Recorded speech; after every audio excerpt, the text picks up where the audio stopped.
Pues buenas tardes. Vamos a dar paso al diálogo cuarto de este teatro clásico de cine.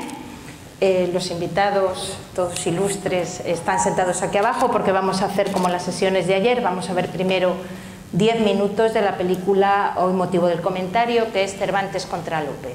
Así que vemos primero 10 minutos y luego les presento a nuestros contertulios y debatimos sobre la película.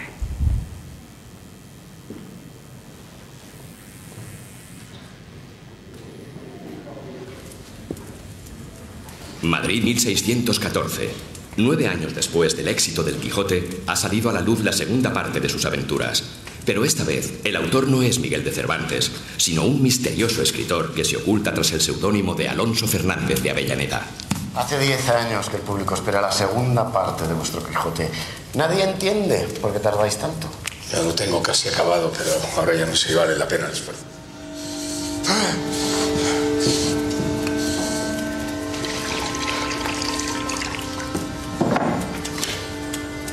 ¿Qué ha pasado? ¿Qué tienes? ¡Maldito Lope!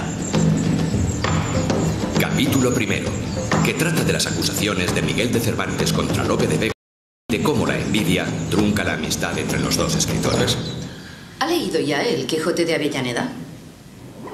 Así es, sí. ¿Y tiene idea de quién es el autor? Lope de Vega, naturalmente. ¿Por qué está tan seguro? Veo que aún no le conocéis. He de decir, de Cervantes. Sus ínfulas de nobleza le han llevado a cometer auténticos disparates. Cervantes es una persona solitaria y arisca. No quisiera en nada parecerme a él. Vive ahora en un desván, teniéndose por muy sabio. No soporta que nadie le haga sombra. Lleva años buscando el éxito y ahora que al fin lo ha conseguido es incapaz de disfrutarlo. Yo he escrito 900 comedias, 12 libros de diversos temas, en prosa y verso. Y tantos papeles sueltos que nunca llegará lo impreso a lo que está por imprimir. ¿Qué comedias ha escrito Cervantes? ¿La Numancia? ¿Cuántas más? Nadie se acuerda ya de ellas. Todos sus intentos por triunfar en los teatros han sido en vano. Con estos versos he reído bastante. Y con estos. Sí. ¿Cómo fue? Esta tampoco la representará. Pues buscad a otro representante. ¿Vos también la conocéis? ¿Acaso os parece tan mala mi obra? Mala no. Yo diría que es de otro tiempo. Antigua. Antigua, clásica, como queráis decirlo. Y demasiado grave. Por eso dejé de escribir. Yo no podía competir con ese monstruo de la naturaleza. ¿Monstruo de la naturaleza? Eso suena a insulto. No, no, en absoluto. Años después, cuando volvimos a encontrarnos en Sevilla, Cervantes me recibió con unos versos desagradables y crueles. Yo no escribí aquellos versos. Lope sigue confundido. El soneto era suyo. Eso es engaño, porque Lope de Vega es hombre, y hombre como yo, y como vos, y como Diego Díaz. ¿Es grande? Sí, será de mi tamaño. Si no es tan grande, pues, como es su nombre, cágome en vos, en él y en sus poesías. ¡Marquisto! ¡Marquisto! Para Figueroa. Yo digo que ha sido Cervantes, por mucho que él lo niegue. Yo digo que ha sido Góngora. No es la primera vez que escribo contra vos, ni será la última. Deja ya la espada, me estás poniendo nervioso. Todos los poetastros me envidian.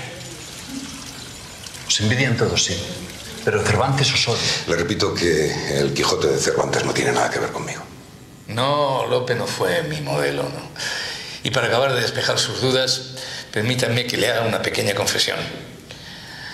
El Quijote soy yo. El prólogo tiene otro tono, es verdad. Lo único que se me ocurre es que lo haya escrito otra persona. Disparates. Tal vez Fray Luis de Aliaga. O Cristóbal Suárez de Figueroa. ¿Quién sabe? Los ofendidos por Cervantes son tantos. No.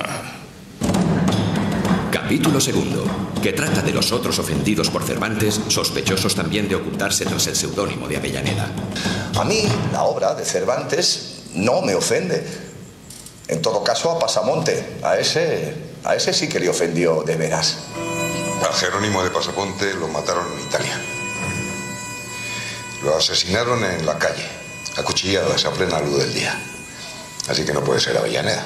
Pasamonte en sus memorias escribió que luchando contra el turco cayó enfermo con unas fiebres muy altas, pero que nada ni nadie pudo impedir que saliera a luchar. ¿Lo entendéis? Eso es lo que a mí me ocurrió en Lepanto. Se apropió de mi historia y se atribuyó mis méritos. Lo del Quijote aparece un ladrón llamado Ginés de Pasamonte. En aquel pasaje, Don Quijote y Sancho se cruzan con un grupo de galeotes.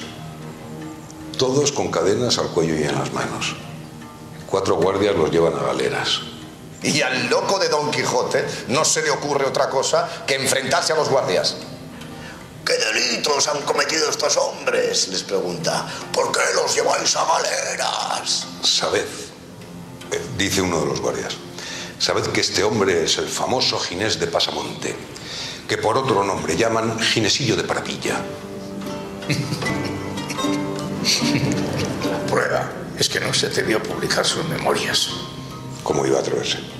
Aquel manuscrito corrió de mano en mano por toda la corte.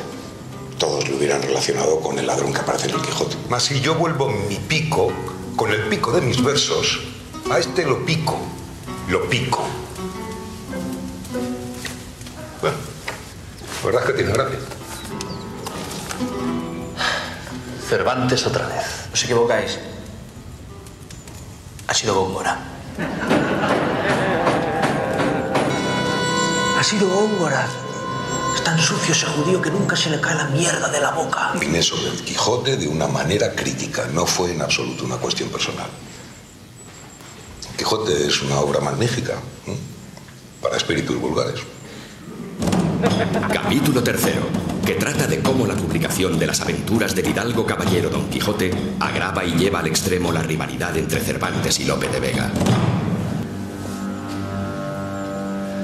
Los que escriben estos libros de caballería son hombres dignos de reprensión.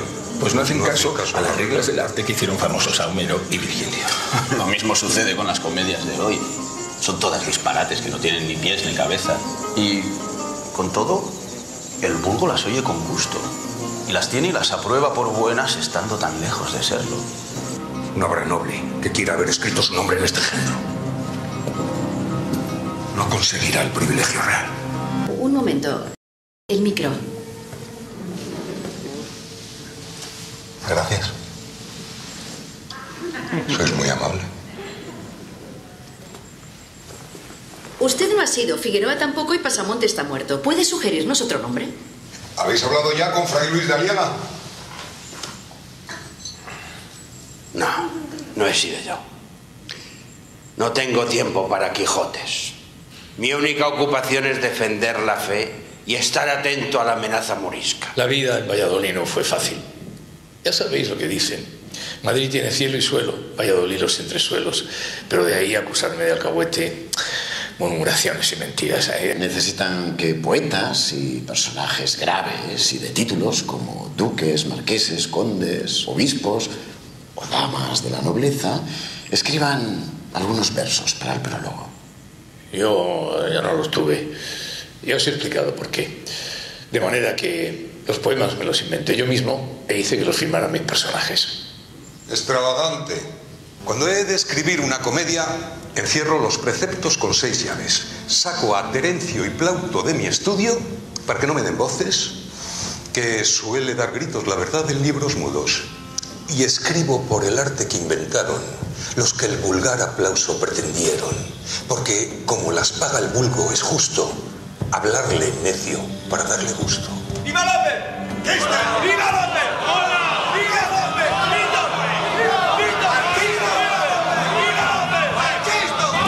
Capítulo cuarto y último, que trata de cómo Jerónimo de Pasamonte, tras morir acuchillado y empalado, reaparece vivito y coleando en el monasterio de Piedra.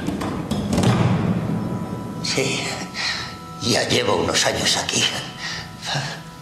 No sé si muchos o pocos, La Virgen me dijo que solo aquí estaría seguro. ¿Qué es? Apenas puedo ver. Apartadlo. Quitad ese libro de mi vista. El éxito del Quijote fue una cosa insólita. Se comenzó a... Los que sabían leer lo leían en la calle para los que no sabían. Hombres y mujeres, viejos y niños. Mira, es escribir la continuación del Quijote antes de que Cervantes lo haga, para robarle así el éxito y las ganancias de una segunda parte. ¿Y vos también escribiréis? No, no puedo. Cualquiera reconocería mi estilo. Entonces, no participaréis de ningún modo en esto. Tal vez escriba el prólogo. ¿Sobre Avellaneda? Bien.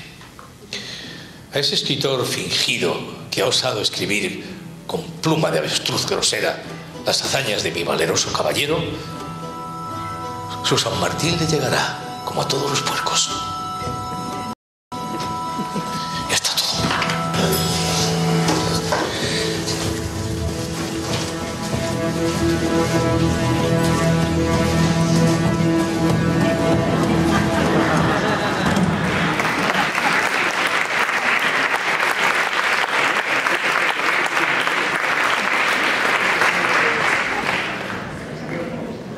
Empezamos entonces, les vuelvo a dar la bienvenida en esta tarde tan calurosa para comentar la película, hemos visto unos fragmentos, la película Cervantes contra Lope, que se estrenó en Televisión Española a finales del año pasado y fue uno de los de lo que se hizo para la conmemoración del centenario de Cervantes.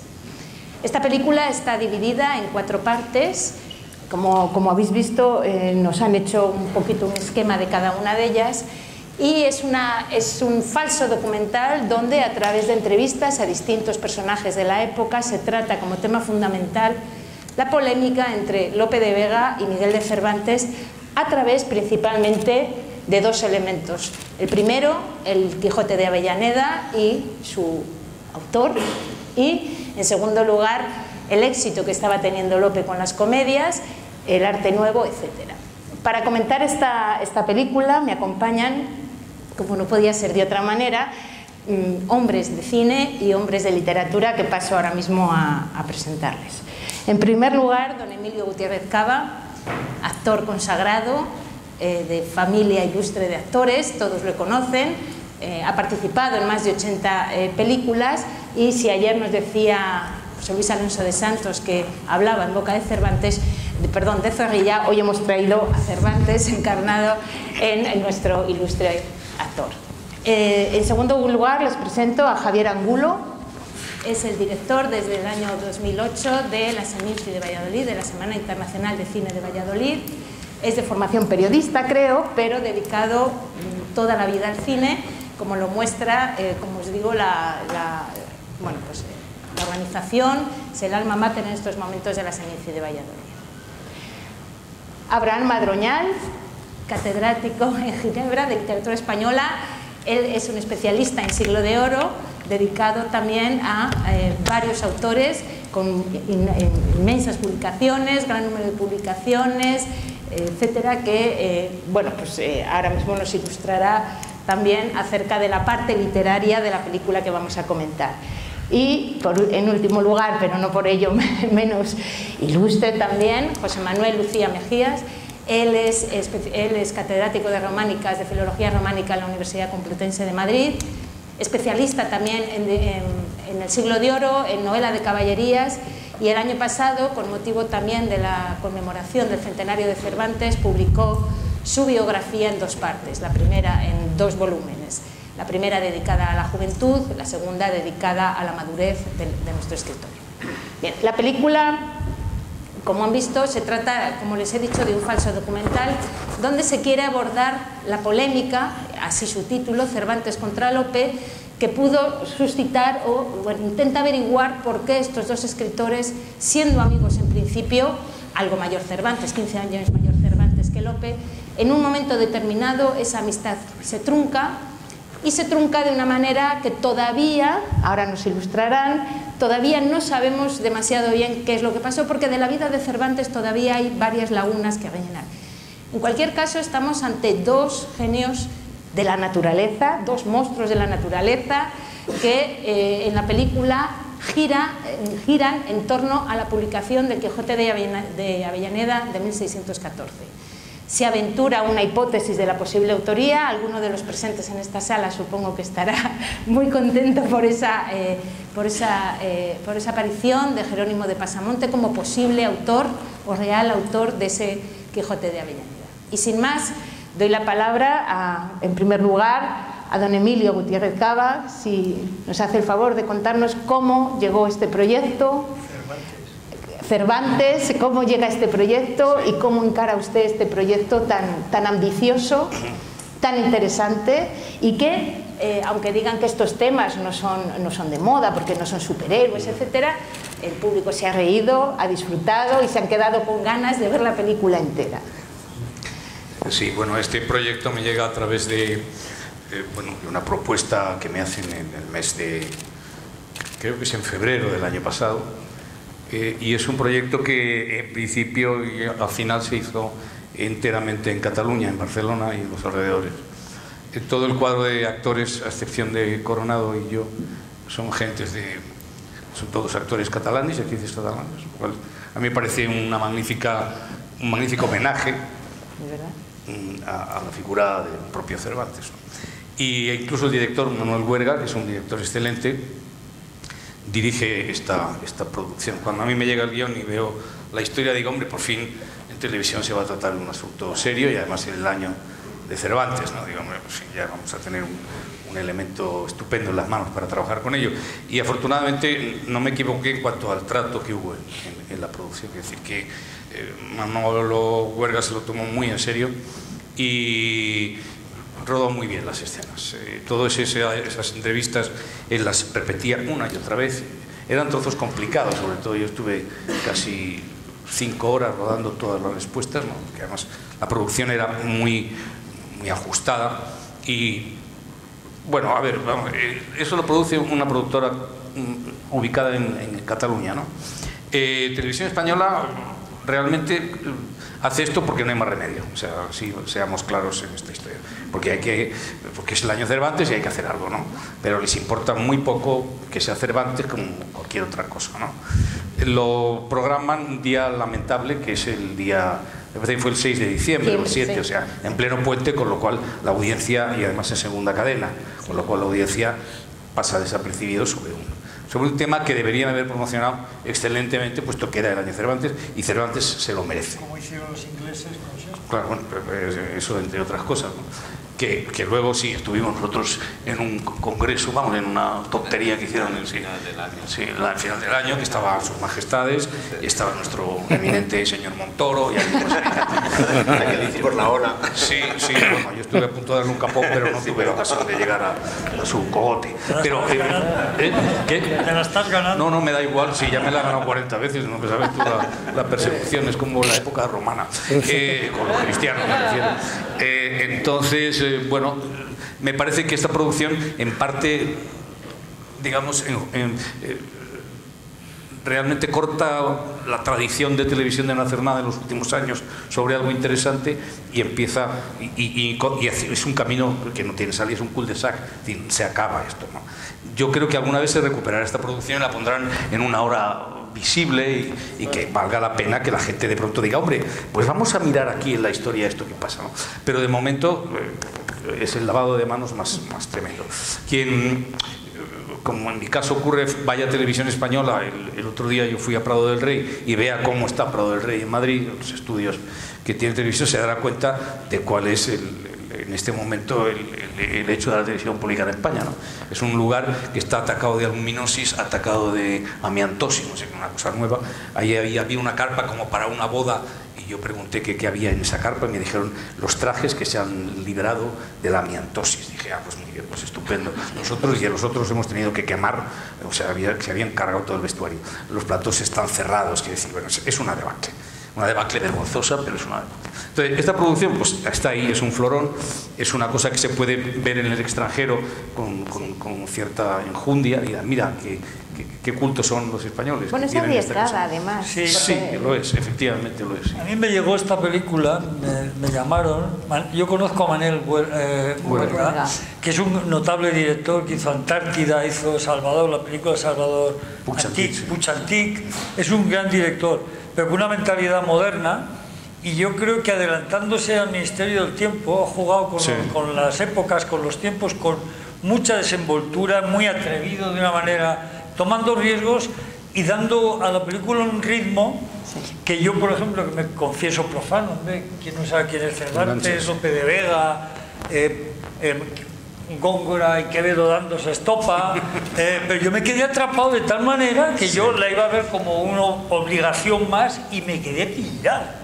Pero además te lleva un ritmo, la película, que es réplica contra réplica, afirmación contra afirmación.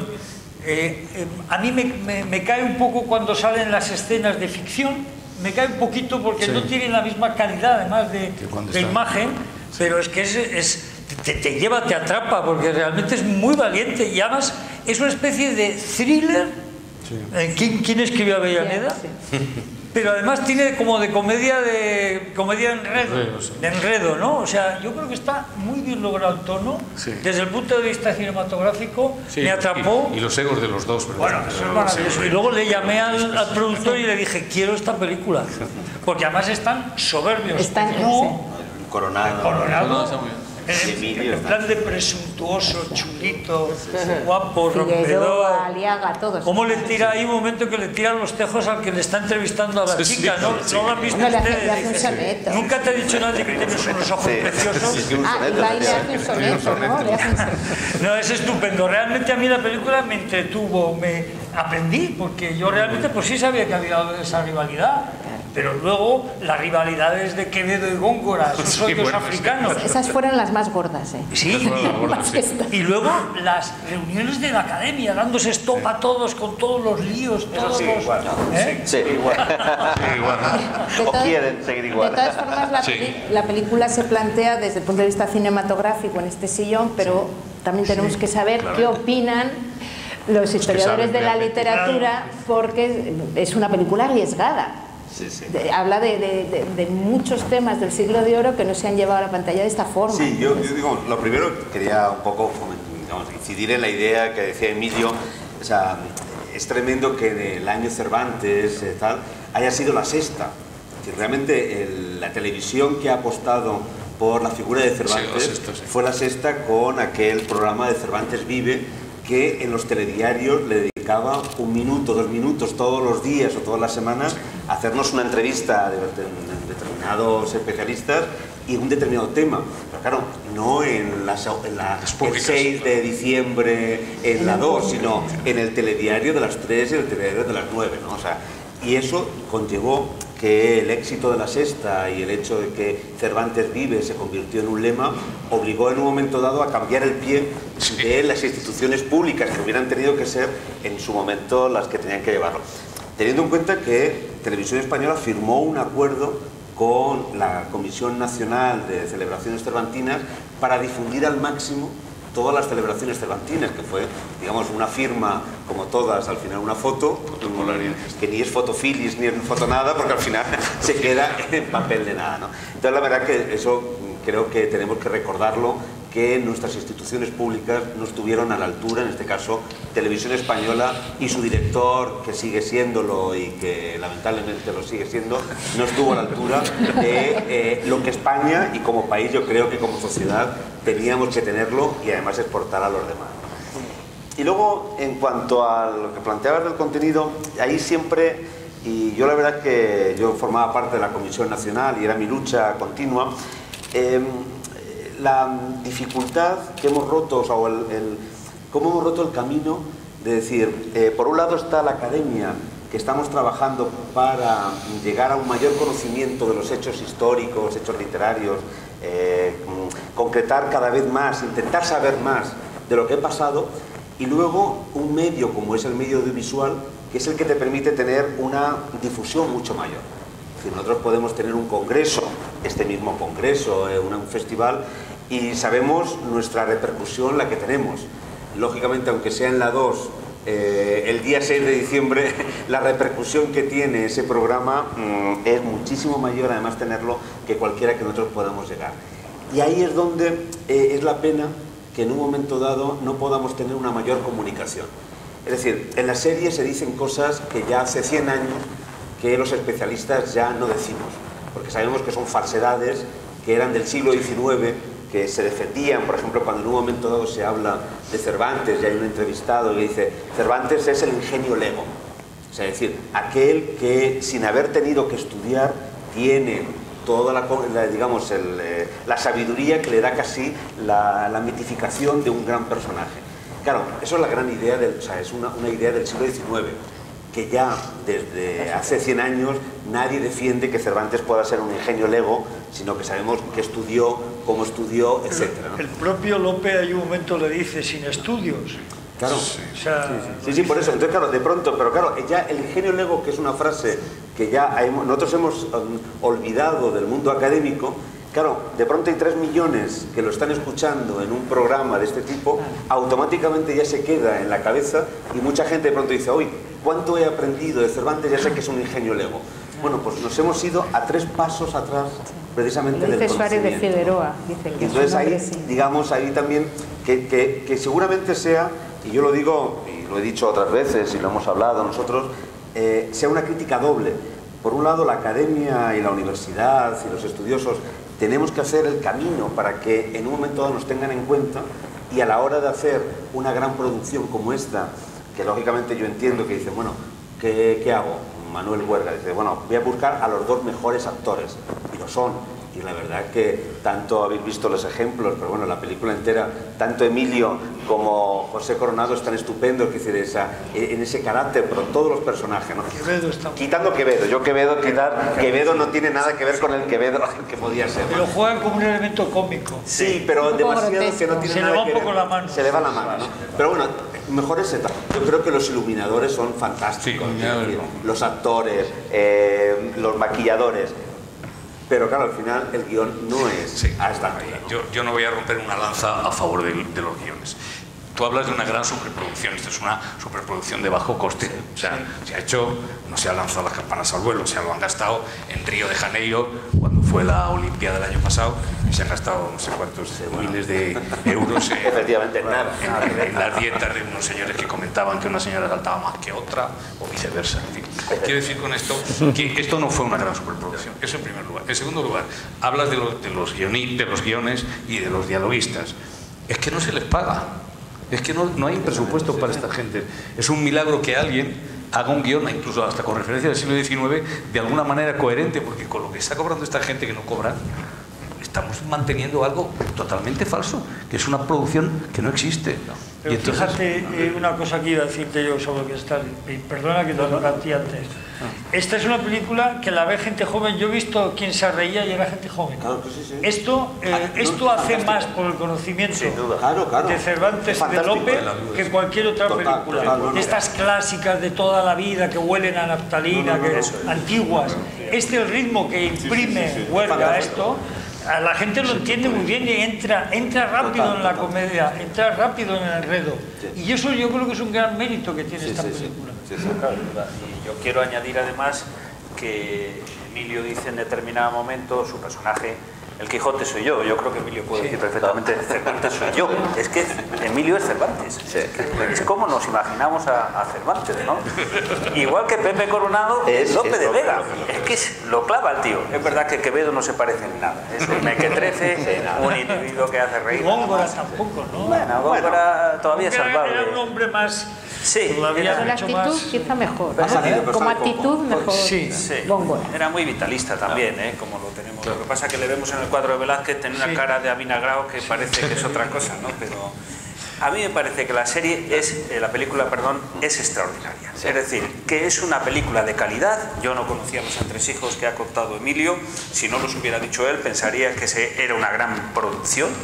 porque desde luego el casting es magnífico, los actores en general son extraordinarios, el que hace de Sebastián de Comellas, el que hace de Francisco de Robles, joder, son individuos que te los crees, es decir, los estás viendo allí en el siglo XVII. Y la ambientación no está mal, cuando sale el corral de comedias donde se representa tal, bueno, pues puede ser. Bueno, claro, el corral de comedias no, bueno, porque ahí te mezcla hombres y mujeres, que es un error, digamos, eso es básico. Me refiero al edificio, José Manuel. Ya, pero bueno, hombre y mujer le podían haber colocado de una manera diferente. Eso sí.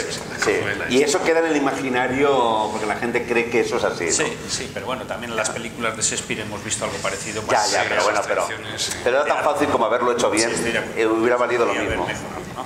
En cuanto a lo de ingenio lego es una expresión que se le dice a Cervantes en el siglo XVII y lo dice un individuo que se llama Tomás Tamayo de Vargas cuando describe que este hombre no tiene letras y en efecto eso ha perdurado, como él dice, hasta el siglo XIX. Hoy es otra cosa, ¿no? Hoy pensamos de él otra cosa, pero yo creo que la expresión está ahí porque recrea también un poco el ambiente, es decir, es que no me parece ni mal, de verdad.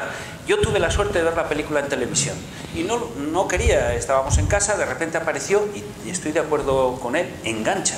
La película engancha, porque es verdad que el formato es muy atractivo, muy ágil, las réplicas se muy la bien dan. en el público, en Valladolid, el público se aplaudió, o sea, funcionó muy bien, a la gente le gustó y estas películas... Ese final que hemos visto, es maravilloso, que claro, que Lope está viendo, o sea, porque claro, al final es todo una lucha, yo soy el gran triunfador. Está intentando ligarse y se intenta ligar hasta la... Perdona, y un poquito antes, que no lo hemos visto, Lope ha dicho que el Quijote no va a llegar a nada. Eso no va a quedar para nada. Que se levanta y ve la moneda y de pronto se encuentra, eso es. Y hay otra licencia, y dice, para colmo de males, Lope de Vega vivió en una calle, la calle Cervantes, de Madrid.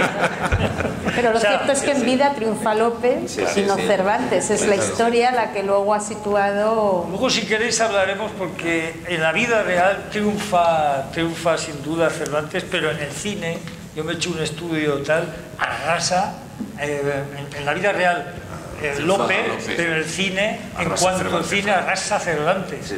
La presencia de Lope de Vega en el cine es muy exigua, hasta el Perro del Hortelano no hubo nada realmente así, de verdad, de entidad. Es impresionante. No, la verdad es que el hecho, además, es una fórmula muy moderna, la entrevista. Además, esa mezcla que en un momento dado está hablando uno y de pronto dice, esto es así, y de pronto en un contraplano de pronto dice el otro, no, eso nunca yo lo dije, ¿no? O sea, entonces, eso es un montaje, además, preciso. Preciso, no, eso la verdad que fue rodado con una precisión muy clara, ¿no? La verdad que vamos, yo la intervención, por ejemplo, mía como protagonista, digamos, fueron 9 días, o sea, 9 días está rodado eso. Y la de Pepe, pues la de José, pues también en otros 6 o 7 días. Quiero decir que la película duró exactamente 4 semanas. Vamos y Emilio, y digamos, en ese sentido, digamos, no hubo decir, ay, ¿por qué no haces ahora una contrarréplica de algo que ha dicho, que no se ha dado cuenta? O sea, digamos, tú tenías el guión marcado... Estaba marcado todo el guión. O sea, no, digamos, en eso no hay... digamos, en un momento dado de aprovechemos ahora y hagamos una contrarréplica. No, por lo menos Manolo Huerga no hizo eso. Yo creo que eso está preciso en el guión, si no, pues eso no es trabajo de montaje, eso hay que tenerlo muy claro, si no, esas réplicas con esa velocidad, porque es que te atrapan, te arrastran para seguir el hilo, ¿no? Yo creo que en eso, y luego entrando en el contenido, a mí me ha interesado mucho, yo soy más profano, insisto, en cómo hay todo ese debate sobre el tipo de teatro que había que hacer y la acusación de que Lope, siendo tan brillante y tal, es un hombre que se tira al pueblo, al populacho, que él lo defiende muy bien, dice que pone a los clásicos, los guarda cuando escribe para que no le molesten, pero está muy bien todo ese debate sobre lo que debía ser el teatro, el nuevo teatro del que hablaba Lope, y que a Cervantes le parece una frivolité completa, ¿no? O sea, bueno, Cervantes, lo que pasa es que, en fin, nosotros como gentes de teatro, digamos, claro, Cervantes nos resulta terrible, ¿no? Porque decir tercetos, como dice en Numancia, es tremendo, es un ritmo el que hay que llevar en esa obra, que la gente se te queda dormida, mueren los romanos y triunfan los romatinos. Los tercetos son durísimos de decir, ¿no? Y sobre todo en esa continuidad. Yo creo que hay un tema en aquel momento que es que es un tema además que hubiera estado muy bien el poder trabajarlo en ese contexto, que es el momento en el que el escritor empieza a vivir de la escritura. Es decir, es el momento en el que se abre una tercera vía. Es decir, antes estaba la vía del mecenas, entonces tú eras, digamos, contratado por alguien que tenías que hacer lo que tenías que hacer. Alguien como Quevedo, alguien como en un momento incluso hasta Góngora, tenía un oficio o tenía en un momento dado unos bienes y podía escribir lo que quisiera. Y luego se está abriendo esta vía en donde tú podías ganar la vida por lo que escribías, ¿no? Que es el momento en el que los escritores tienen que además hacer la reivindicación de la figura del escritor. El escritor no solamente es el artesano que gana la vida por hacer un trabajo, sino el que tiene que reivindicarse como un oficio que tiene además prestigio, ¿no? Que es el caso de Shakespeare en el caso de Inglaterra, y aquí va a ser Lope más que Cervantes, ¿no?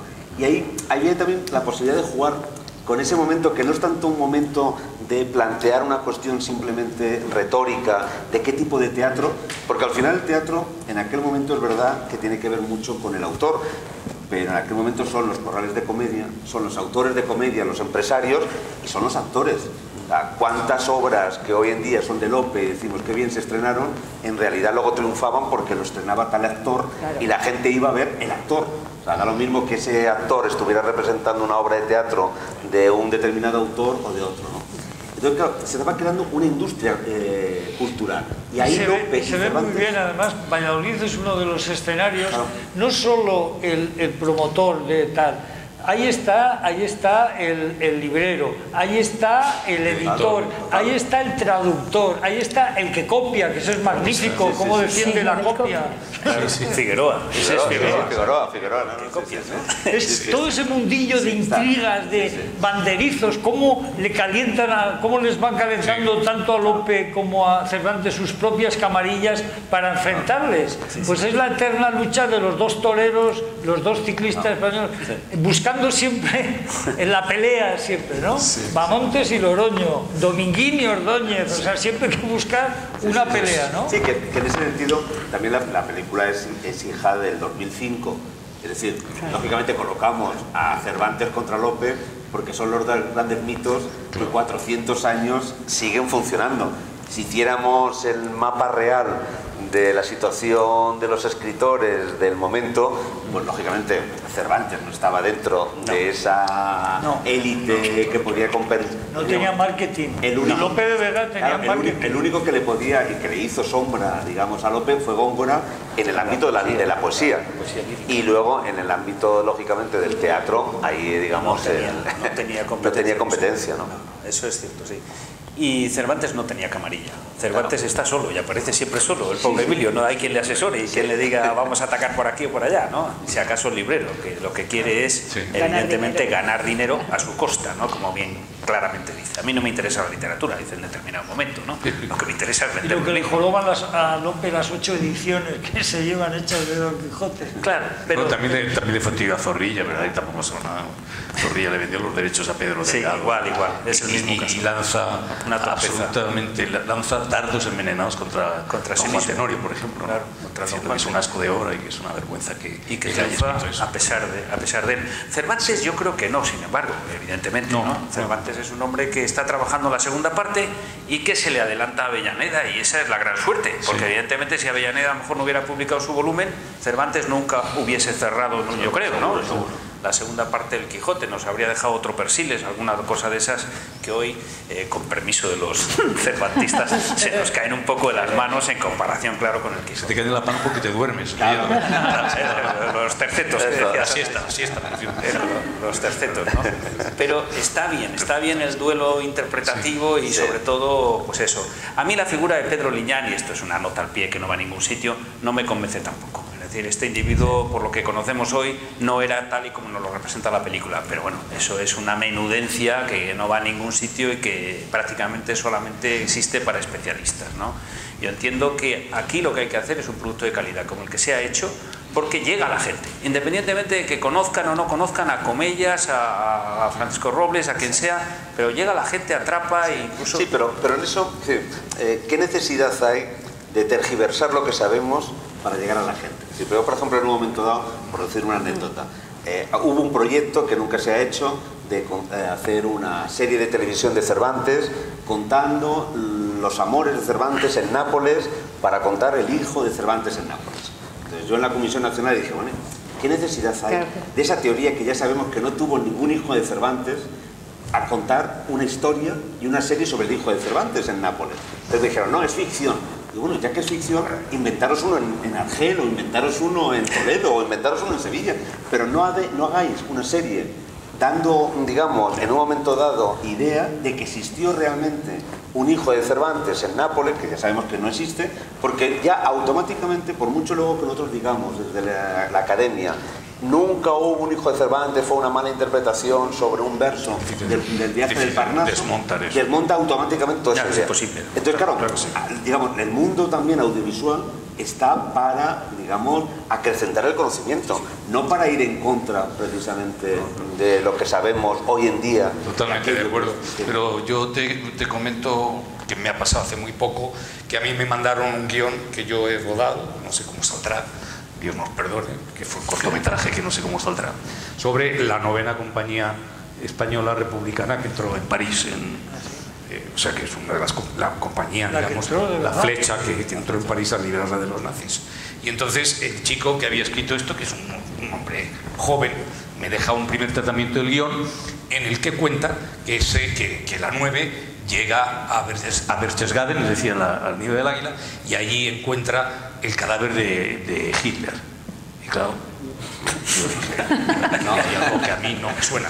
Y claro, y el teléfono, llamé al personaje en cuestión, le dije, oye, me gusta lo de la 9ª porque yo soy un entusiasta de la Segunda Guerra Mundial en cuanto y esa compañía española republicana es muy importante porque entra en París, pero no encontró el cadáver de Hitler en el nido del águila. Y dice, bueno, pero esto es ficción, es un poco lo que has dicho tú. Una licencia. Sí, pero una licencia. Digo, si lo encontraron en Berlín, en las ruinas de la Cancillería, y me dice el tío, bueno, eso todavía no está probado. Uy, Dios mío, ¿esto qué, Bueno, es como ¿qué está pasando aquí? Como la posverdad de Trump. Claro. Es la posverdad. Sí, claro. Rehacer la realidad a tu antojo. Fíjate tú en el siglo XVII lo que puedes hacer con el siglo XVII. Yo creo que una de las cosas que tiene, no sé si estáis de acuerdo, inteligente de la película y del que ha hecho el guión, que Huelga también ha participado muy directamente, es que para hablar de la rivalidad de estos dos usa como elemento conductor el misterio, eterno misterio, probablemente el misterio más grande de la literatura española, ¿no? ¿Quién escribió El Quijote de Avellaneda? Para sobre digamos, sobre esa columna vertebral ir metiendo todo lo que son los enfrentamientos entre los dos, y lo que era la descripción permite describir lo que era aquel mundo. Era un mundo un poco de locos, o sea, realmente una guerra, una de guerrillas con todo tipo de... Pero bueno, la película aventura un final. Sí, claro. Sí, sí. Claro, eso es lo que a mí me es la gustaría parte saber. arriesgada. Alfonso, no sé si está Alfonso. A ver. Alfonso ha sido parte del guionista. ¿Qué dicen los expertos del final? Sí, no, la verdad que está muy bien, sobre todo porque sí que es verdad que hay un misterio. Sí. Porque al final, un poco, ¿por qué contar la historia de Lope y Cervantes? No, o sea, lo que importante es... 1614, se acaba de publicar, hay algo, ¿no? ¿Lo ha leído? Y por ejemplo, a mí, por ejemplo, me gustó mucho, una cosa que sí que me gustó mucho, es el tema del soneto.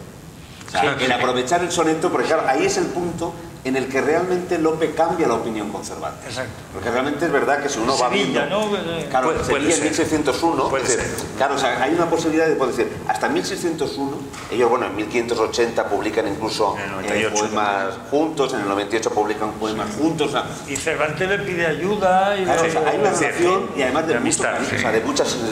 y hay un admiración punto de inflexión. mutua. Sí, hay. Y hay un punto de inflexión. Y en ese punto de inflexión, que puede ser el soneto, puede ser, es una posibilidad. Y está jugado muy bien, porque en un momento dado para Lope está claro que es el punto de inflexión, que es el odio, y al mismo tiempo, bueno, ahí aparece Quevedo en esa cosa, pero que bueno, decir, no, fue Góngora.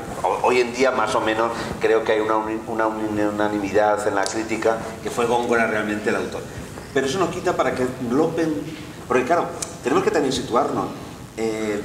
Lope llegó a Sevilla en 1601. Lope era el gran triunfador y fue despreciado. O sea, nadie le aceptó en la academia en Sevilla. Entonces, claro, para también la soberbia de Lope, que quería llegar, hemos de pensar que Sevilla era el lugar en donde estaban el mayor número de corrales de comedia. Era el gran negocio, en realidad, del corral de comedia, no solamente Madrid. Y él llegó allí y fue despreciado, y lógicamente no podía ser despreciado por su obra, porque lógicamente no podía aceptar, tenía que ser despreciado porque alguien había maquinado algo. Y claro, ese soneto le permitía en un momento la excusa de alguien está maquinando desde la academia. ¿Y quién es? Cervantes, que está aquí, ¿no? Y entonces ese juego, por ejemplo, del soneto, que es algo también muy poco conocido, me pareció un gran acierto de la película. Y luego las dos prólogos, ¿no? En que se habla, el prólogo de Don Quijote y el prólogo de Avellaneda, claro. Que ahí se apunta que pudo ser Lope. Sí. Hombre, también está. Sí, está casi aceptado, que mete mano Lope ahí, ¿no? Igual que está aceptado. Es una conspiración en todas reglas. Sí. A mí, sin embargo, fíjate, me parece que hay un poco de desaprovechamiento de una circunstancia que es bastante definitiva en el enfrentamiento entre Cervantes y Lope de Vega, y es la integración de uno en el sistema académico de entonces, y la pertenencia o la no pertenencia del otro. Es decir, Cervantes es un pobre hombre que encima tiene la mala suerte de triunfar y gustarle al pueblo. Pero no como no le gustaban las comedias de Lope de Vega que daban buenos beneficios, sino que le gusta al pueblo y no saca ningún rédito. Es pobre de solemnidad. Entonces, ¿cómo el aparato, es decir, los intelectuales de entonces, se confabulan para que este individuo que actúa fuera del sistema, pero que resulta que llega incluso al mismo rey, porque sale Felipe III Sí, esa también, es otra, riendo. El favor de la corona, ¿no? Claro. ¿Por qué no se utiliza también ese arma, yo creo, de mostrar cómo Lope es un individuo que trabaja a favor de las ideas dominantes y Cervantes, sin embargo, es un pobre hombre que desde fuera intenta también obtener el favor de los intelectuales? Ojo, porque esa es la gran espina que le queda. Tiene una vida apasionante. ¿Quién? Emilio. Aquí presente. Ya me gustaría tener una vida. Algo triste también. ¿Cómo te preparaste el papel, digamos, bueno, además de que tú conoces muy bien a Cervantes y lo has leído muy bien, y con mucho... Cuando te llega el guión y tal, ¿cómo lo preparas? Es una figura que yo le tengo muchísimo cariño. Eso ya está... Es una ventaja, ¿no? Tenerle mucho cariño a Don Miguel. Y luego la caracterización era muy interesante. Llevaba mucho tiempo y era molestísimo hablar con todo aquello puesto aquí, ¿no? Pero que realmente picaba mucho y era muy molesto. Pero todo eso creaba una especie de atmósfera muy irreal, ¿no? Como si estuviera uno en el siglo XVII, ¿no? Una cosa extraña. La mano, lo de la mano es la mano todo el tiempo. La mano es que no era manco, en realidad es que no se le movían los tendones, parece que le hicieron una faena en los tendones notable y se quedó. Entonces la mano siempre se le queda inmóvil, pero nunca llegó a ser manco. ¿Y llegaste a mirarte otros trabajos de lo que ha habido? Ribelles, Fernando Fernán Gómez, Fernando Rey, Gallardo, que eran más Quijotes hay muchos, pero Cervantes No, bueno, yo los había visto en su momento, ¿no? Sí. Había visto también el Quijote ruso, que es una pieza maestra, pero en ese momento no. Yo creo que, bueno, son sistemas de trabajo, pero saturarse de datos inmediatamente antes de empezar un trabajo es grave. Vamos, a mí no me parece que sea lo necesario. Hay un actor que es este chico que... Dennis Lewis, este actor que se acaba de ver. Este chico. Sí, es que tiene un apellido que... Hay apellidos que para mí son innombrables. Este es uno de ellos. Yo no sé. Se retira del cine, ¿ya? Que se retira del cine con 60 años. Pero este chico llega a una cosa que nosotros consideramos, por lo menos yo considero, absolutamente delirante, ¿no? Este chico, por ejemplo, cuando hizo El último mohicano, dijo que antes de hacer la película tenía que aprender a hacer canoas como los... Entonces se tiró no sé cuántos meses hasta que aprendió a hacer canoa. Luego empezó a hacer mocasines, que por cierto, los mocasines, eso es lo que se retira ahora para hacer. La granja esta que tiene en Inglaterra se dedica a hacer mocasines. Y cuando estuvo haciendo Guns of New York, la película, pues ahí sufrió una neumonía, me parece. Y cuando dijeron que iban a suspender el rodaje unos días para que se mejorara, dijo, no, mi personaje en el siglo XIX no habría tenido la posibilidad de curarse la neumonía estando en un hospital, y yo me la tengo que curar como en el siglo XIX. Entonces estuvo unos días enfermo en el rodaje, gravísimo lo que le pudo ocurrir para curarse bien. Bueno, a mí me parece que eso es llevar ya las cosas a un extremo delirante, casi paranoico, ¿no? Y a mí me parece que esa actitud en según qué casos no hubiera sido la correcta. Por ejemplo, yo no podría haberme vestido de Cervantes y haber paseado por Barcelona durante 2 meses antes del rodaje, aparte de que naturalmente no había económicamente posibilidad de hacerlo. Con dinero, a lo mejor los turistas. Sí, por la Rambla, no, pero hay mucha competencia porque están todos allí. No habría, no. Y luego el problema está en que no creo que hubiera salido mejor ni peor, hubiera salido, pero no sé si mejor. Y entonces estás, o si haces un papel de clérigo y te vas a un convento 2 meses, pues luego resulta que te haces muy clérigo, pero te dice el operador jefe que te tienes que poner en una luz y se acabó ya el papel de los clérigo. Que se consideran un poco ayatolas, ¿no? Sí, más o en menos, el mundo sí. del cine, perdonadme una pequeña anécdota, porque yo creo que viene a cuento, porque hace 25 años que se rodó Jamón de Vigas Luna, y en esa película estaba Juan Diego, que como sabes a veces ha pasado épocas muy ayatolas, muy estricto, y entonces como él era el contrario de Javier Bardem, se pasó todo el rodaje sin dirigirle la palabra, solo besaba y hablaba a Jordi Moyá, de modo que cuando Javier coge el jamón le quiere matar de verdad. Sí, eso es muy frecuente. En el cine americano también es muy frecuente llegar a eso. No, pero por ejemplo, nosotros comentábamos que Coronado, por ejemplo, era fantástico el gesto de la mano. Esa soberbia de pronto siempre mostrar el anillo. Había como buscar un gesto propio de López, ¿no? Y las 900 comedias. Esa soberbia, ¿no? Sí, lo hace muy bien. No sé, que si había alguna cosa también tú que dices, algún gesto o algo. Sí, bueno, gestos hubo de gestos, los incorporas según te vas viendo en el espejo, con la barba y todo eso, vas incorporando cosas. Y luego hay un margen de improvisación gestual, pero hay bastantes tomas, porque la ventaja que tenemos trabajando con digital, la única ventaja, es que se puede repetir constantemente. ¿Veías los rodajes? No, yo no lo veía, o sea, luego lo veía cuando ya estaban dados, había dado por buena la toma. Vale. Pero nosotros antes no podíamos ver los rodajes, o sea, estaba prohibido por los directores que nosotros viéramos las tomas que habían hecho, ¿no? En proyección. Y ahora la gran ventaja es que puedes hacer muchas tomas y prácticamente no gastas material. Eso en el momento es la ventaja. Yo creo que en el futuro eso va a significar la desaparición total de todo el soporte digital, con lo cual no sé qué va a pasar. Pero dime una cosa, ¿Huelga os corrigió o os dejó de alguna manera crear un poco el personaje? Absolutamente. ¿O lo tenía muy claro? No, absolutamente. Él nos dejó crear un marco, nos daba todas las pautas en un principio de conversación, y cuando a él no le gustaba una toma decía, vamos a volver a hacer otra. Entonces te decía alguna vez, esto hazlo más lento, esto hazlo más rápido, mira aquí o mira allá, pero él hacía tomas constantemente, es una forma de hacerlo. ¿Y estabais juntos o, digamos, a ti te grababan en tu parte y no tenías...? No, porque no coincidíamos en rodajes, digamos, por el plan de trabajo. Claro, el plan de trabajo no había... Es que cada uno rodó sus partes independientemente. ¿Y os habéis juntado para comentar el resultado? ¿El resultado? No, qué va, no, esto es que ahora no, estamos en un momento muy flácido, muy blando, muy inconsistente, no hay tertulias, no hay llamadas telefónicas, todo es por WhatsApp o por correo electrónico. Entonces, pues claro, no nos hemos unido, o sea, ni Pepe lo hemos visto, ni nos hemos visto con otros intérpretes, pero yo sí que he hablado con Huelga, así con Manolo sí hablé, pero es una pena que no ocurra, pero es que no ocurre en casi ningún sitio, que ahora ya que eso está abandonado un poco, nuestra suerte. Yo además tenía que al mismo tiempo estar haciendo teatro, con lo cual cuando acababa de rodar, por ejemplo, las conversaciones, me quitaba la barba rápidamente y bueno, me la quitaban, ¿no? Y entonces me iba al aeropuerto a coger un avión para venirme a Madrid y hacer César y Cleopatra, o sea que había días muy raros, porque claro, venía de Julio César a Cervantes y llegaba un momento que no sabía quién era. Bueno, ahora lo vamos a mirar con otros ojos, a ver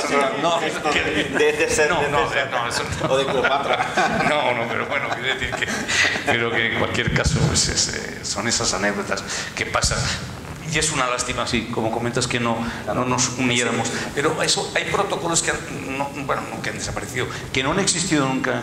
Cuando hablamos de las tradiciones británicas, por ejemplo, aquí no se ha creado nunca un protocolo de comportamiento de casi nada, ¿no? Con lo cual, pues hombre, vamos a reunirnos para cenar y hablar de cosas, pues, no lo hacemos, ¿no? Y es una lata, pero es que es así, ¿no? A veces hablando del cine de uno y de otro, verdad que lleve el terreno, Sí, se nota que el director de la Semici, o sea, vamos, nota totalmente. Yo comentaba una cosa que me llamó muchísimo la atención. Yo recuerdo cuando se estrenó El perro del hortelano, que para mí es lo único realmente notable de Lope de Vega. Me acuerdo que fue en Mar del Plata, año 96 sería. Estaba Pilar Miró, que fue recibida como si fuera pues un Beatle o un Rolling Stone, pero terrible, porque había hecho El crimen de Cuenca y entró un olor de multitudes, un teatro como de 800 personas. Se vio la película y al acabar, yo estaba en el bar con Miñona, Aristain, en aquel momento Puenzo, los mejores directores argentinos, y había uno mexicano, no sé por qué estaban reunidos ahí, tomando una copa, y comentaron: joder, ¿para qué queremos a Shakespeare teniendo a Lope de Vega? Dice, qué maravilla. Todos descubriendo que con El perro del hortelano... La gran película que Pilar no pudo hacer fue El castigo sin venganza. Esa hubiera sido ella siempre me dijo que lo que quería hacer era El castigo sin venganza. Y a mí me parece que es una obra precisamente muy curiosa en Lope. Sin duda. Es que los españoles nos vendemos mal. Yo creo que los británicos nos ganan en eso bastante, ¿no? Los italianos también se venden muy bien con el diseño. Se venden muy bien. Los franceses con Macron, en fin. También. Pues es el momento de hacer más películas, ¿no? Porque... Pero fíjate todo el cine que han hecho los franceses sobre sus personajes, sus grandes escritores. Claro, por ejemplo, no hay una película todavía sobre Cervantes. No. O sea, sobre Quijote. Hay una serie que hizo Julián Mateos. Sí, pero por ejemplo esa serie ya también un poco envejecido. Necesita renovarse. Tú que has estado metido en todo ese lío, a nadie se le ocurrió que había que hacer eso. Sí.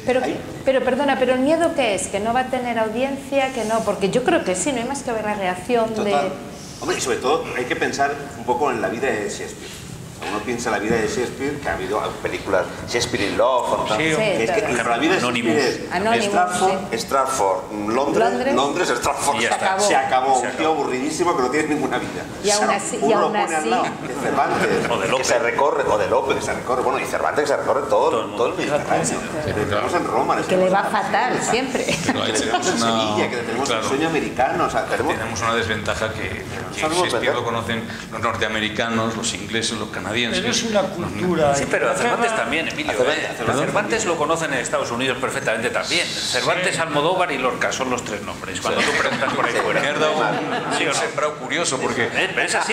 Lorca, Cervantes, Almodóvar, que es una mezcla extraña. Yo que estoy en una universidad extranjera y cuando preguntas de la cultura española van esos tres nombres. Sí, no, pero esto de la producción, de por qué no han hecho esto, pues bueno, yo creo que es porque aquí no hay gente que tenga la cabeza bien colocada en producción a veces. O sea, que no tenemos un gusto por la cultura y por el pasado. Tampoco se han hecho buenas películas sobre la guerra civil. Es mentira que haya tantas, ¿no? No hay una realmente buena. Los ingleses estrenan ahora otra vez Dunkerque. Sí, pero fíjate, era el año cuando nosotros estrenamos esta película, esta que hemos visto. Estrenamos al mismo tiempo porque hicimos una cosa versus Cervantes, versus Shakespeare, el cine. Bueno, pues no sé si alguno lo vio, un documental precioso de la BBC sobre el cine de Cervantes, el cine de Shakespeare. Bueno, hubiera sido magnífico que la BBC hubiera hecho una cosa sobre el cine de Cervantes, ¿no? Podría ser mejor que nosotros. Pero que era magnífico, con todo lo grande. Orson Welles, rescatadas imágenes de todos los grandes directores y actores. Lo que decía Abraham, o sea, hay una cosa que es el teatro real. ¿Cómo no vamos a hacer una cosa de Shakespeare? Cervantes, Shakespeare. La Biblioteca Nacional, ¿cómo vamos a hacer una cosa de Shakespeare? La Academia, el Seminci. Bueno, a nadie en Inglaterra se le ocurría hacer una cosa de Cervantes. O sea, hacía la Shakespeare. Claro, sí. Es decir, y la Biblioteca Nacional, la British Library, hacía una cosa que era Shakespeare, el teatro tal hacía Shakespeare, y nadie se le ocurría hacer Cervantes. En cambio, nosotros siempre teníamos que poner Cervantes o Shakespeare, porque si no parecía que éramos como que no nos abríamos al mundo. Y ahí también está nuestra un poco paletez, porque al final tenemos que abrirnos a Shakespeare, porque si no Cervantes no tiene la entidad suficiente. Todo el mundo sabe que Shakespeare era Cervantes cuando escribía en inglés, con lo cual es el misterio resuelto, ¿no? Shakespeare no existió, como fin, se dice por ahí. No, totalmente. Qué peli más buena. Claro, a mí me preguntaban siempre, ¿qué opinaba Cervantes de Shakespeare? No tenía ni idea quién era Shakespeare. O sea, igual que hoy en día, a lo mejor hay un autor dramático o novelista en Ucrania, magnífico, que va a cambiar la literatura en el tiempo, pero lógicamente nosotros no sabemos quién era. Bueno, Inglaterra, Londres, en ese momento, en el siglo XVII, era Ucrania como hoy en día. En cambio, Shakespeare sí que conocía a Cervantes y sí que leyó el Quijote, porque lógicamente España era el centro del mundo. En diciembre de 1605 ya había ejemplares en Inglaterra que se estaban leyendo y lógicamente desde ese momento... Bueno, se aventura aquella cuando vinieron los 600 ingleses a la firma del acuerdo de paz, por aquí por Valladolid, que a saber quién vino ahí en esos 600 y hasta lo mejor pisó. Eso le encantaba a Astrana María le encantaba, porque claro, era juntar sus dos grandes mitos, Cervantes y Shakespeare. Es que es bonita, la teoría es bonita. Esa es muy bonita. Esa también sería una novela preciosa. También.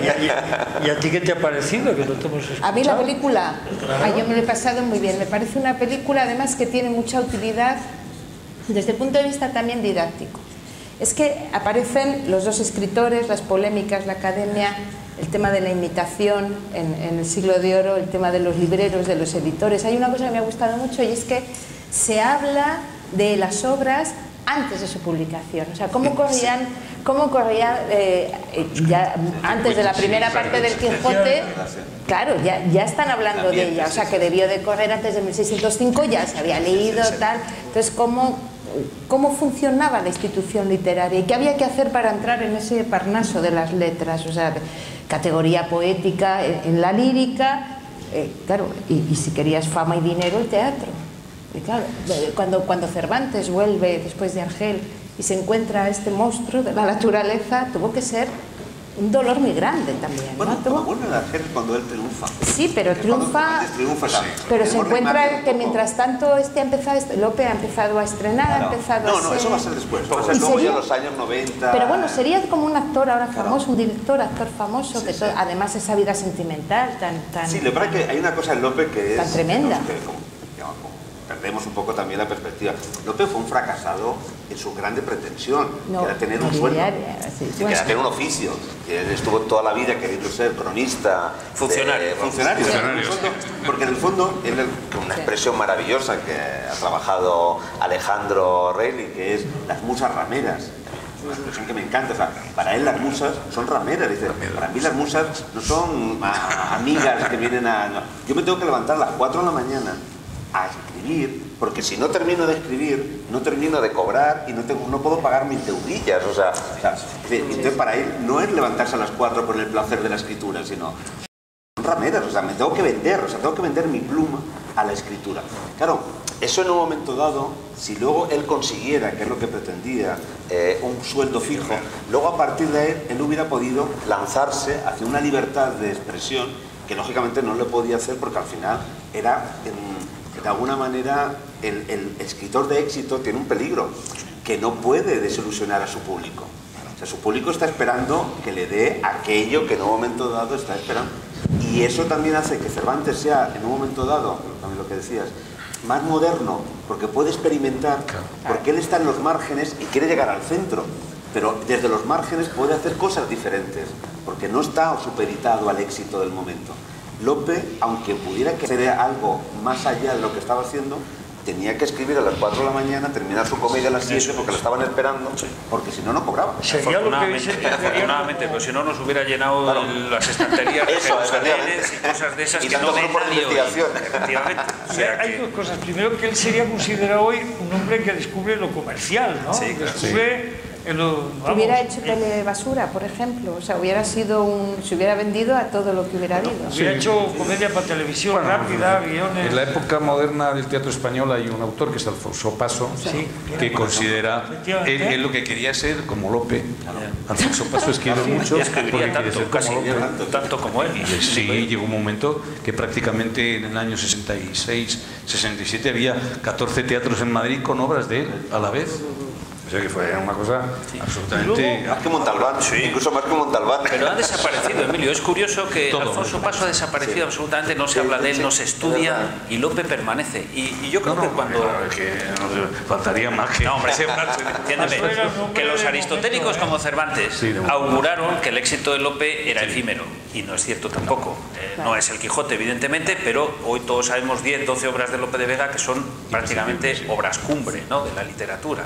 Oye, y eso que has leído en un momento determinado, que quizás Cervantes pudo perder un poco el pie porque se tuvo que dedicar a cosas mundanas como ganarse la vida económicamente, recaudar, eso tan poco poético y tan poco propio de un bohemio escritor, ¿no? Es que no existía el bohemio escritor.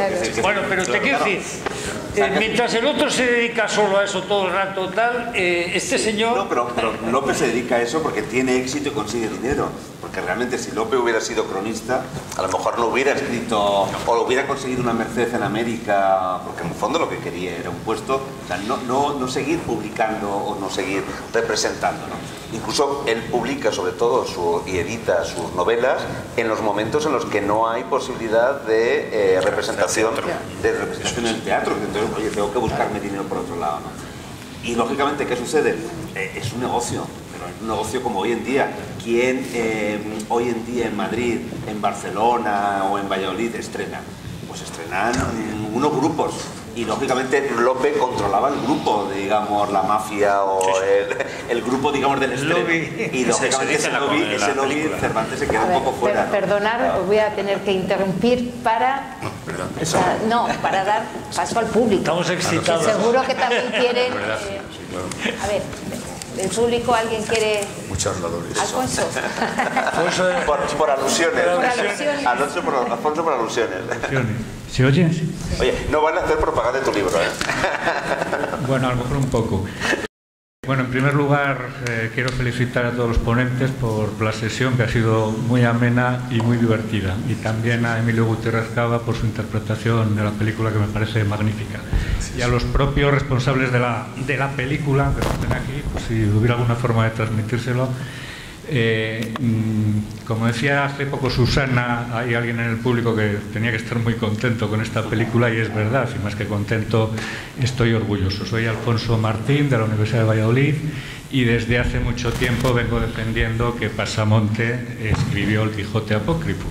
De hecho, he publicado muchos libros, muchos artículos académicos, incluso una novela divulgativa de la que me acaban de prohibir hablar, pero voy a decirlo solo por lo siguiente. No, por favor. No. Una novelita que estaba pensada precisamente como una novela película, como una película novelada, porque yo era muy consciente de que la única forma de divulgar este asunto era a través de una película. Yo publiqué esa novela en marzo del año pasado, y afortunadamente poco después surgió la película Cervantes contra Lope. Y digo afortunadamente porque esta película va a hacer, por la difusión del papel que tuvo Pasamonte en la escritura del Quijote apócrifo, mucho más de lo que pudiera hacer yo con esa novela y con todos los trabajos académicos que pueda escribir en toda mi vida. Entonces, en ese sentido, claro que estoy orgulloso, porque la película recoge muchas de las cosas que yo decía en esos trabajos. Y sobre todo, pues quería decir que me parece una película fantástica. Una película que está muy bien hecha, está muy bien interpretada, es muy amena, es muy divertida, se ve con muchísima facilidad y también, como decía Susana, es muy didáctica. De hecho, se la he puesto a mis alumnos del máster este curso y a todos les ha parecido formidable. Así que creo que no hay más que elogiarla. Si se me permite una pequeña sugerencia, que no crítica, porque no tengo nada que criticar a la película, que ya digo que me parece magnífica, sí que me gustaría plantear lo siguiente. En la película se da a entender que Jerónimo de Pasamonte escribió el Quijote apócrifo, y eso me parece que es un avance fundamental en los estudios cervantinos y en la divulgación de ese hecho. Pero también se da a entender que Cervantes no llegó a ser consciente de eso, y que Cervantes atribuía a Lope de Vega la autoría del Quijote apócrifo.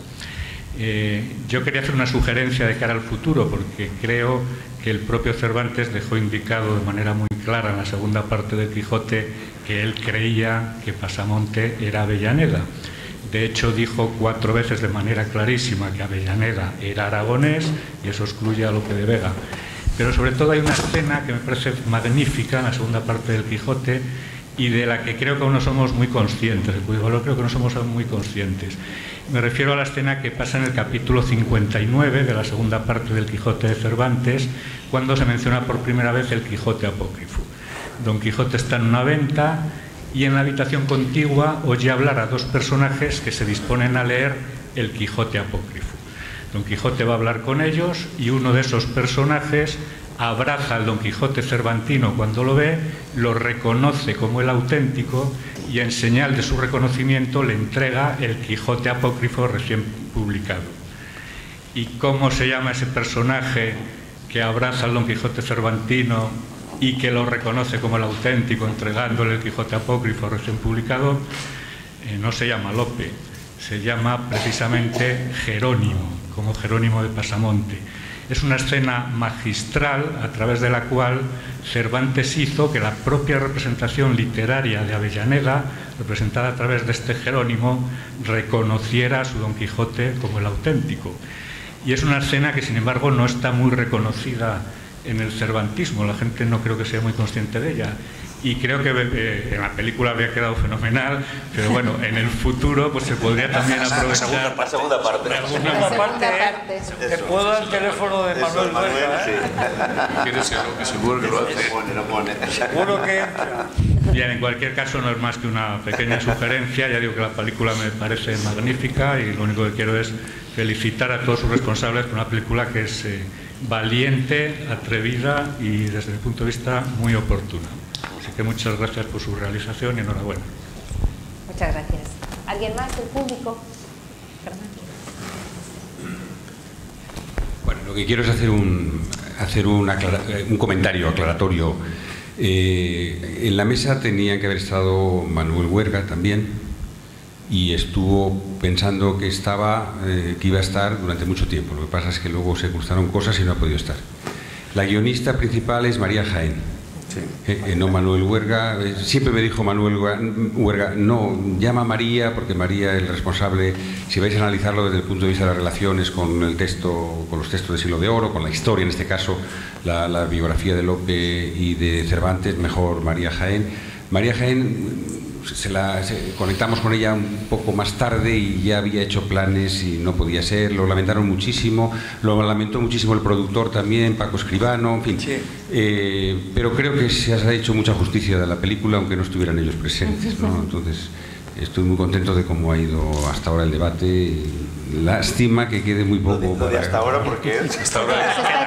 Sí, porque, bueno, todo puede caer en un determinado momento, todo puede escarrilar en un momento, pero queda muy poco para escarrilar, porque en realidad hay que ir cerrando para dar paso a la segunda sesión. Si no hay más, ¿alguna intervención más?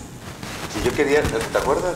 Hay una, a mí me encanta, en el Laurel de Apolo, cuando de pronto Lope habla de cómo el plomo de la batalla de Lepanto se convierte en diamantes en la obra de Cervantes. O sea, luego al final, en el 32, como Lope claro, reconoce, digamos, y hace un homenaje, ni más ni menos que en ese panegírico de grandes escritores a Cervantes, en algo tan bonito como es eso, el plomo de un momento dado de una batalla se convierte en diamante en la obra del escritor. Y entonces yo creo que también hay que reconocer esa admiración que al final también Lope tenía por Cervantes. Que le habéis puesto a caer de un burro a Lope y ahora os queréis reivindicar.